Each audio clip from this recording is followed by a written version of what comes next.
अस्सलाम वालेकुम, this is Umaima Shakoor from the Dames university. तो हमने बीएस फिजिक्स फोर्थ सेमेस्टर के लिए हीट एंड थर्मोडायनेमिक्स का कोर्स स्टार्ट किया हुआ है। तो हीट एंड थर्मोडायनेमिक्स के कोर्स में अभी तक जो आप लेक्चर ले चुके हैं, 4 लेक्चर आप ले चुके हैं। तो आज हमारा लेक्चर नंबर 5 है। फोर्थ लेक्चर में हमने जो टॉपिक स्टार्ट किया था वो हमने कंप्लीट नहीं किया था क्योंकि वो काफ़ी लेंथी टॉपिक है। तो आज हम उसी जो टॉपिक हमने लेक्चर नंबर 4 में स्टार्ट किया था, आज हम उसी का पार्ट 2 डिस्कस करेंगे। लेकिन आज भी ये टॉपिक कंप्लीट नहीं होगा क्योंकि ये काफ़ी लेंथी टॉपिक है। इसमें हमने बहुत सारी स्पीड्स को फाइंड आउट करना है। तो बाकी जो पार्ट होगा वो इंशाल्लाह हम नेक्स्ट में डिस्कस करेंगे। तो अपना आज का लेक्चर स्टार्ट करने से पहले हम ये देख लेते हैं कि हमने अब तक क्या पढ़ा है। लास्ट लेक्चर में हमने कौन कौन से टॉपिक कवर किए थे। लास्ट लेक्चर में हमने स्टार्ट किया हुआ था मैक्सवेल स्पीड डिस्ट्रीब्यूशन के टॉपिक को, जिसको मैंने कहा था डिस्ट्रीब्यूशन ऑफ मॉलिक्यूलर स्पीड भी कहते हैं। मतलब ये जो टॉपिक है आपका, ये दो तरीके से पेपर में आ सकता है, या मैक्सवेल स्पीड डिस्ट्रीब्यूशन आएगा या डिस्ट्रीब्यूशन ऑफ मॉलिक्यूलर स्पीड के नाम से आएगा। तो ये दोनों जो है एक ही टॉपिक के दो नाम है। इसमें हमने देखा था कि हम जो मैक्सवेल ने स्पीड डिस्ट्रीब्यूशन की इक्वेशन दी थी वो क्या इक्वेशन थी। हमने उस इक्वेशन की डेरिवेशन नहीं करनी थी, हमने उस इक्वेशन की फिजिक्स करनी थी और उसी इक्वेशन से हमने जो मैक्सवेल ने स्पीड डिस्ट्रीब्यूशन दी थी वो स्पीड सारी फाइंड आउट करनी थी। तो हमने इक्वेशन देखी थी लास्ट लेक्चर में कि वो इक्वेशन थी क्या, वो हमें किस चीज के बारे में बता रही थी। उसमें आपने देखा था कि जो लेफ्ट हैंड साइड थी हमारे पास, वो हमें बताती थी फ्रैक्शन ऑफ पार्टिकल्स के बारे में। और जो हमारे पास फ्रैक्शन थी, मतलब ये जो लेफ्ट हैंड साइड थी जिसे हम कह रहे हैं फ्रैक्शन ऑफ पार्टिकल्स के बारे में बता रही थी, तो ये जो फ्रैक्शन थी ये डिपेंड कर रही थी राइट हैंड साइड के ऊपर। राइट हैंड साइड में हमारे पास 3 टर्म्स थी, उसमें से मैंने आपको कहा था कि जो एक टर्म है वो हमारे पास कांस्टेंट है और जो बाकी 2 टर्म है वो वेरिएशन शो कर रही हैं। मतलब ये जो फ्रैक्शन थी ये राइट हैंड साइड में 2 फंक्शंस के ऊपर डिपेंड कर रही थी, जिसमें से एक जो था हमारे पास स्क्वायर फंक्शन था, दूसरा हमारे पास क्या था, एक्सपोनेंशियल फंक्शन था। यहाँ पर देखें स्क्वायर फंक्शन के लिए भी हमने एक ग्राफ प्लॉट किया था कि जनरली हम क्या कहते हैं कि स्क्वायर फंक्शन का ग्राफ जो होता है वो पैराबोला की फॉर्म में होता है। सेकेंड जो फंक्शन था वो एक्सपोनेंशियल फंक्शन था, उसके लिए जो हमने ग्राफ शो किया था वो एक्सपोनेंशियली डीके ग्राफ था। इस तरह का ग्राफ शो किया था हमने।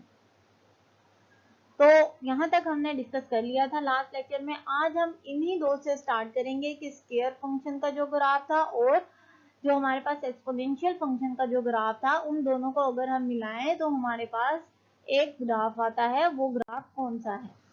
तो आज का जो हमारा टॉपिक है वो भी पिछला टॉपिक हम कंटिन्यू कर रहे हैं, डिस्ट्रीब्यूशन ऑफ मॉलिक्यूलर स्पीड को। मैक्सवेल स्पीड डिस्ट्रीब्यूशन है या उसका पार्ट 2 है ये, जिसमें हम आज डिस्कस करेंगे मोस्ट प्रोबेबल स्पीड को। लेकिन मोस्ट प्रोबेबल स्पीड डिस्कस करने से पहले हम डिस्कस करेंगे मैक्सवेल स्पीड डिस्ट्रीब्यूशन कर्व को, जो हमें मिलेगी ग्राफ से, जो हमने पीछे डिस्कस किए थे।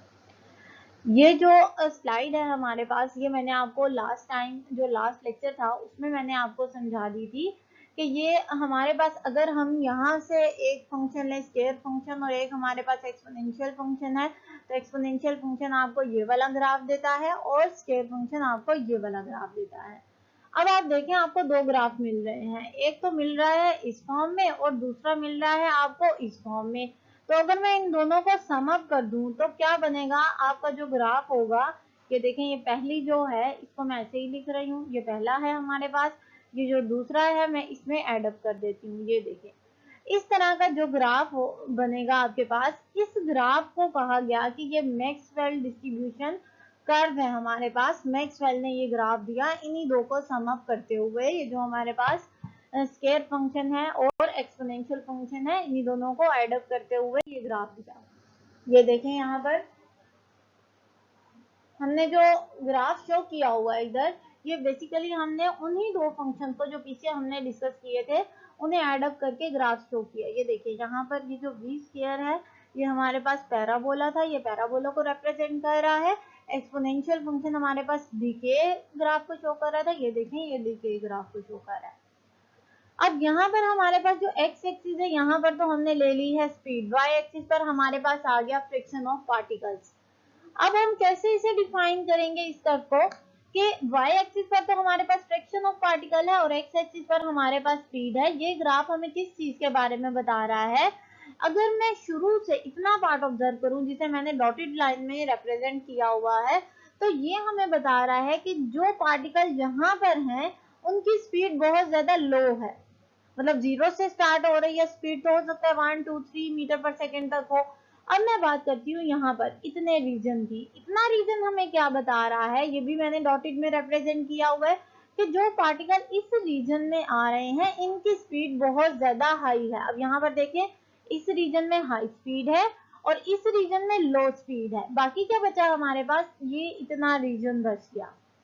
इतने रीजन में देखें कि ना तो हमारे पास स्पीड बहुत ज्यादा लो है ना बहुत ज्यादा हाई है, मतलब ये मिडल स्पीड है हमारे पास, इन बिटवीन है ये वाली स्पीड, हाई और लो स्पीड के दरमियान।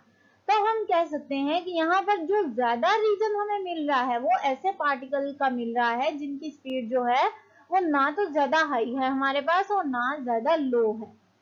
तो अब ग्राफ की डेफिनेटली आपको समझ आ गई होगी कि ग्राफ में जो हमारे पास एक रीजन है वो लो स्पीड को रिप्रेजेंट कर रहा है, दूसरा रीजन हाई स्पीड को रिप्रेजेंट कर रहा है, जो इन बिटवीन रीजन है वो जो लार्जर एरिया रख रहा है, यहाँ पर देखिए इसका एरिया भी बहुत ज्यादा है।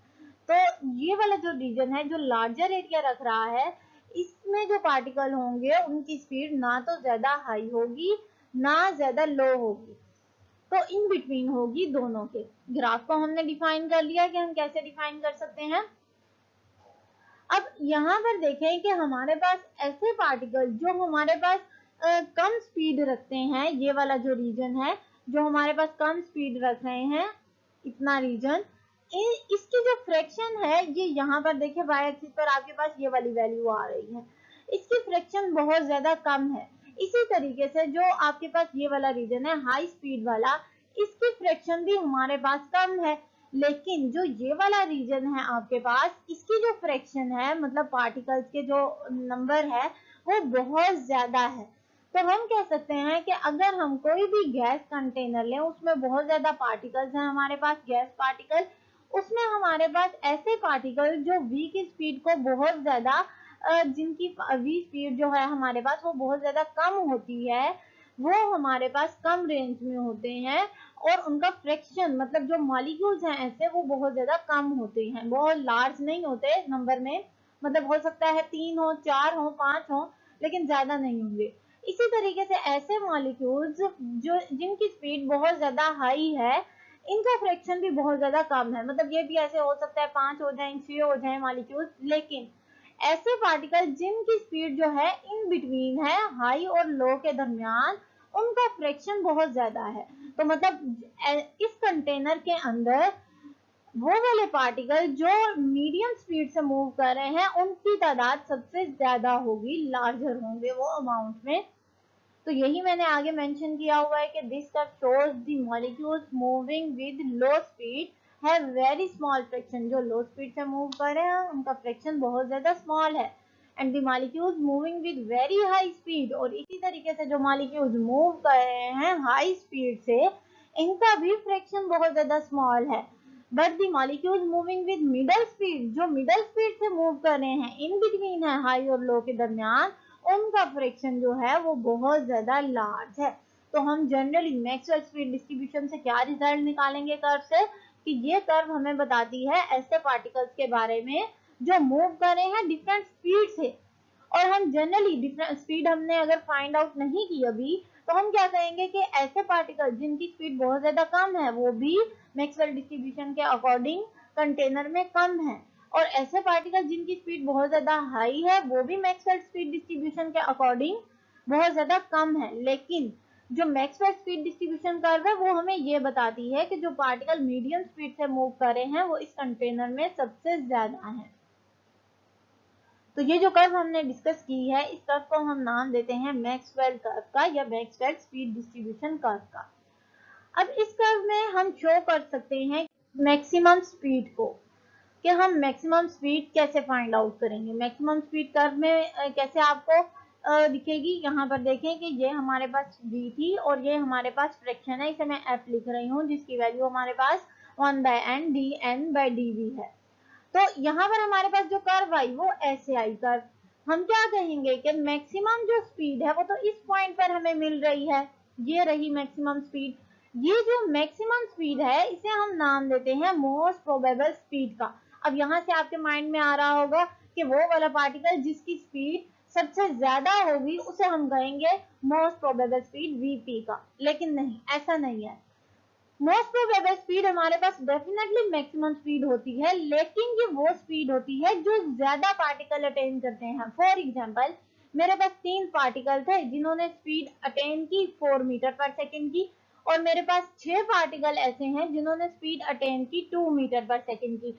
तो मैं क्या कहूंगी कि ये जो 4 है ये मेरे पास मोस्ट प्रोबेबल स्पीड नहीं है, although these are the maximum value, लेकिन ये ज्यादा पार्टिकल अटेन नहीं करे। कितने पार्टिकल अटेन कर रहे हैं? सिर्फ 3 पार्टिकल स्पीड को अटेन कर रहे हैं।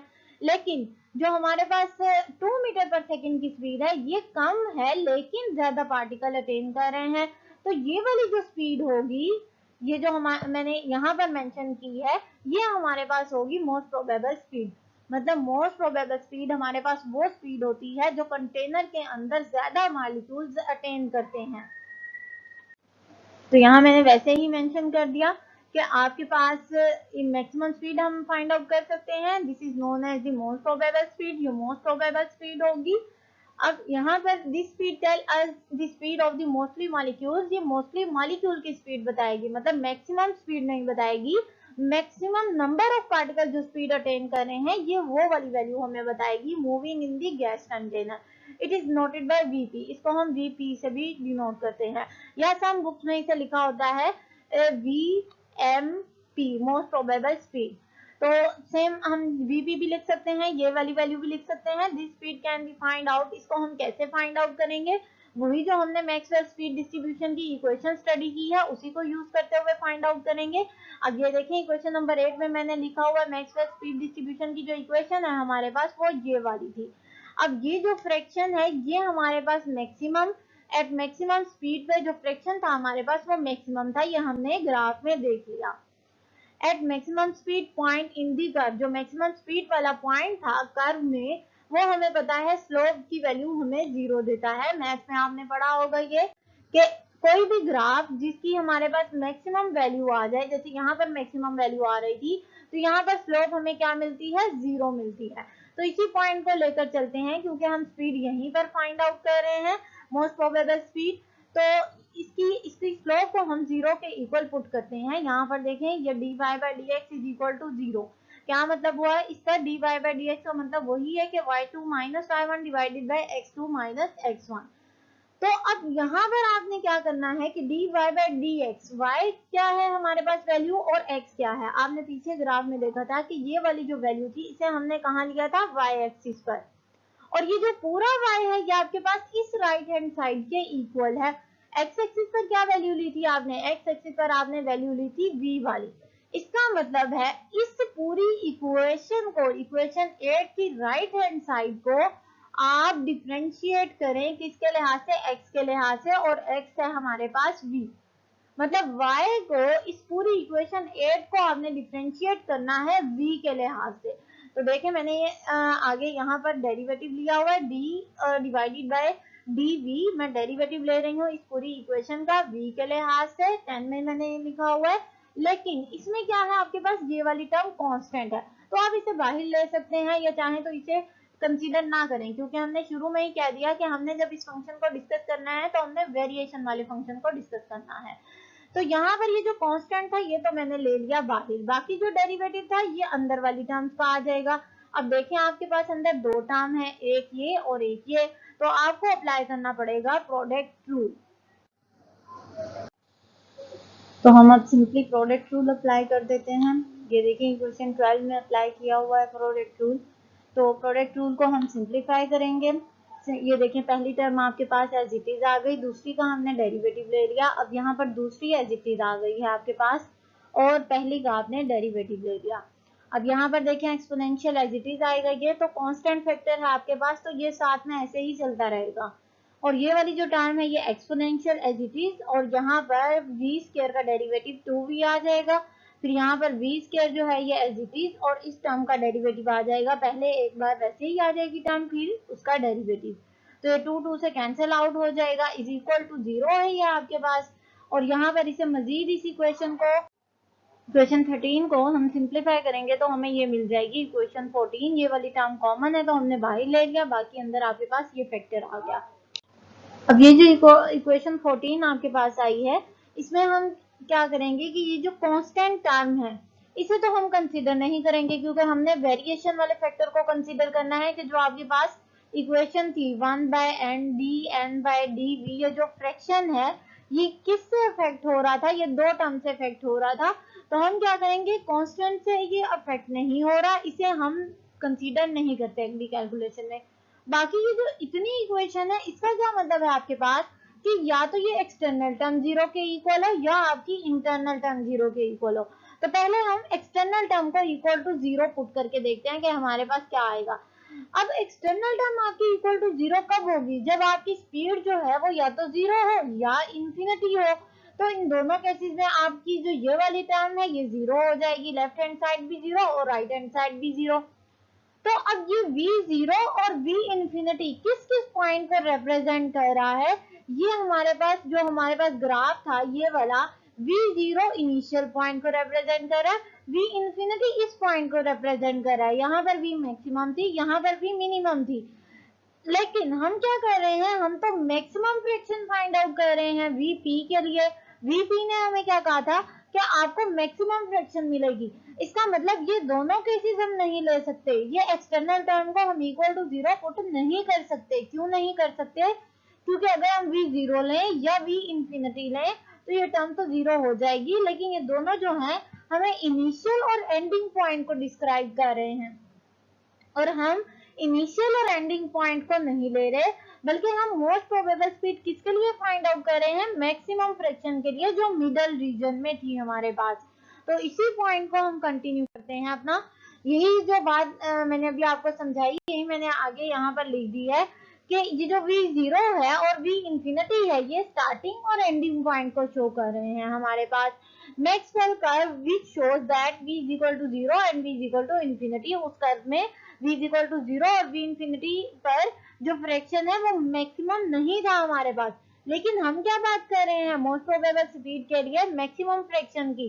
तो इसका मतलब है ये जो आपकी एक्सटर्नल टर्म थी ये v और एक्सपोनेंशियल फैक्टर, इसे भी आप डिस्कार्ड कर दें, और ये वाला जो एक्सपोनेंशियल फैक्टर था इसे भी आप डिस्कार्ड कर दें। तो आप एक्सटर्नल तो इसे जीरो पुट नहीं कर सकते, इस टर्म को भी आप जीरो कंसीडर करें, और ये वाला जो टर्म है ये तो कांस्टेंट ही है आपके पास, तो इसे हम नहीं ले रहे। बाकी रह गई अब इसमें ये वाली टर्म, इक्वेशन 14 में सिर्फ इंटरनल टर्म हमारे पास रह गई। तो इंटरनल टर्म को इक्वल टू जीरो जब हम पुट करेंगे हमारे पास इक्वेशन आ गई 15। यहाँ पर देखिए इसे मैंने सिंप्लीफाई किया हुआ है, आर टी को जस्ट मैंने मल्टीप्लाई कर दिया है इधर, यहाँ पर एम वी स्क्वायर आ जाएगा आपके पास, अगर वी स्क्वायर की वैल्यू फाइंड आउट करूं तो एम डिवाइड हो जाएगा, ये डिवाइड हो गया, तो हमारे पास v क्या आ गया, अगर v यहाँ पर v स्क्वायर है, v फाइंड आउट करना है तो ये आ जाएगा आपका 3rt divided by m square root. तो ये आपको वैल्यू मिल गई इक्वेशन 18। इक्वेशन 18 हमें क्या बता रही है, vp मोस्ट प्रोबेबल स्पीड के बारे में बता रही है। तो ये जो फॉर्मूला है मोस्ट प्रोबेबल स्पीड का ये न्यूमेरिकल के पॉइंट ऑफ व्यू से बहुत इंपॉर्टेंट है, पेपर में इस न्यूमेरिकल इस फॉर्मूले से रिलेटेड बहुत ज्यादा न्यूमेरिकल्स आते हैं, तो आपने ये फॉर्मूला याद रखना है। और दूसरा ये एमसीक्यूज में भी इंपॉर्टेंट है, सिर्फ वीपी की वैल्यू पूछ लेते हैं कि वीपी की वैल्यू बताएं क्या है, तो आपने ये फॉर्मूला याद रखना है। जस्ट आपको क्या पता होना चाहिए, आर तो यहाँ पर कांस्टेंट है, टेम्परेचर पता होना चाहिए कितने टेम्परेचर पर हम गैस को प्रोवाइड कर रहे हैं, हीटअप कर रहे हैं, और एम पता होना चाहिए, एम क्या है, मोलर मास है हमारे पास।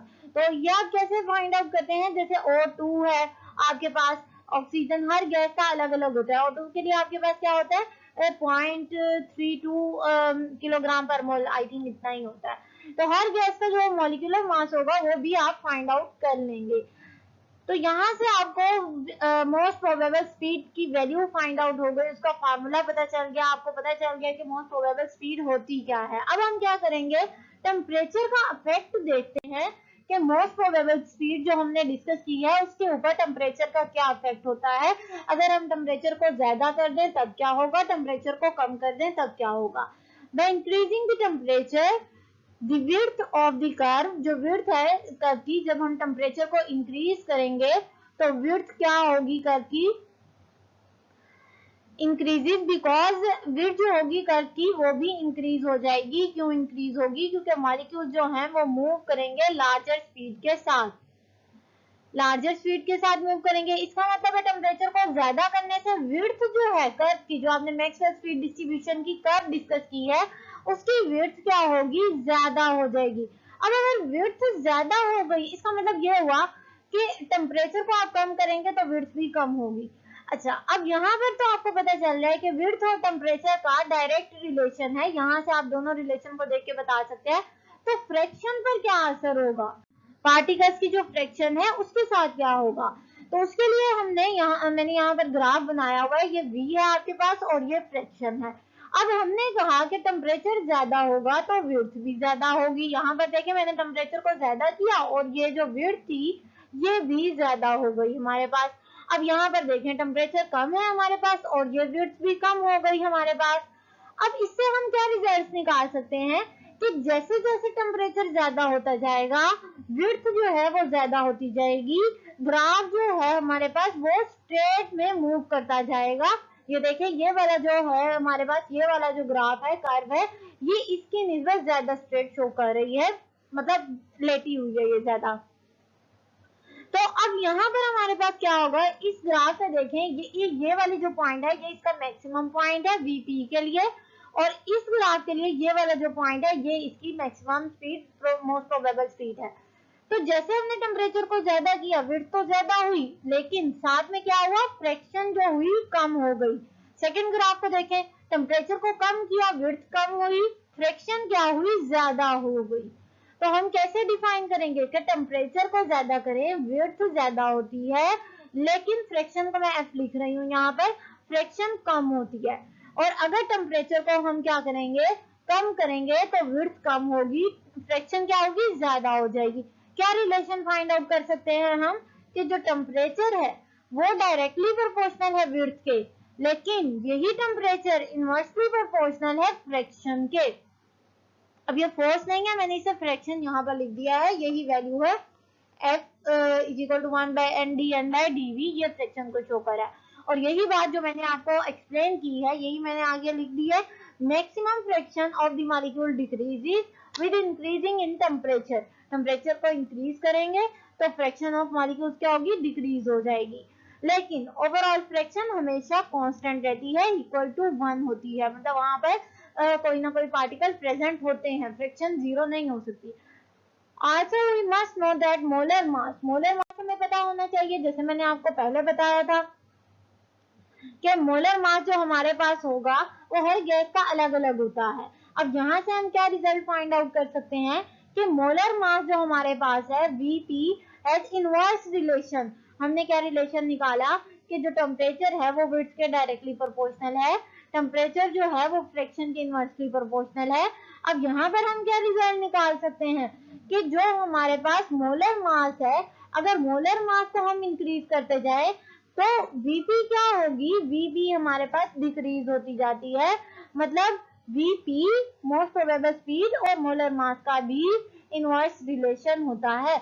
मतलब कोई ऐसी आपके पास गैस है, हाइड्रोजन, हीलियम, ऑक्सीजन, नाइट्रोजन, बहुत सारी गैसेस होती हैं आपके पास, कोई ऐसी गैस है आपके पास जिसका मोलर मास बहुत ज्यादा है तो उसकी मोस्ट प्रोबेबल स्पीड बहुत कम होगी, और जिसका मोलर मास कम है उसकी मोस्ट प्रोबेबल स्पीड ज्यादा होगी। तो यहाँ से आज आपको पता चल गया कि हमने मोस्ट प्रोबेबल स्पीड को कैसे डिफाइन करना है, उसका फॉर्मूला हमने कैसे ड्राइव किया है, और इसके फॉर्मूले को आपने अच्छी तरीके से याद करना है क्योंकि ये न्यूमेरिकल में, एमसीक्यूज में, शॉर्ट क्वेश्चन में इंपॉर्टेंट फॉर्मूला है। दूसरा, इसकी जो कर्व्स हैं, टेम्परेचर की कर्व और मैक्सवेल डिस्ट्रीब्यूशन स्पीड कर्व, ये दोनों कर्व शॉर्ट क्वेश्चन में भी बहुत ज्यादा इंपॉर्टेंट है, तो इसकी फिजिक्स आपको अच्छे तरीके से आनी चाहिए। तो आज के लेक्चर में हमने मोस्ट प्रोबेबल स्पीड की फिजिक्स को डिस्कस किया, उसकी डेरिवेशन की, टेम्परेचर का इफेक्ट देखा, मैक्सवेल स्पीड डिस्ट्रीब्यूशन कर्व को डिस्कस किया, वो कर्व हमें स्पीड डिस्ट्रीब्यूशन के बारे में कैसे बताती है, ये सारा कुछ हमने देखा आज के लेक्चर में। तो आज के लेक्चर में कोई भी पॉइंट ऐसा हो जो समझ ना आया हो आपको तो काइंडली मुझसे लाजमी पूछिएगा। अभी हमारा ये टॉपिक कंप्लीट नहीं हुआ, हमने नेक्स्ट में एवरेज स्पीड फाइंड आउट करनी है और फिर हम फाइंड आउट करेंगे रूट मीन स्क्वायर स्पीड। तो नेक्स्ट लेक्चर तक के लिए thank you so much, Allah Hafiz.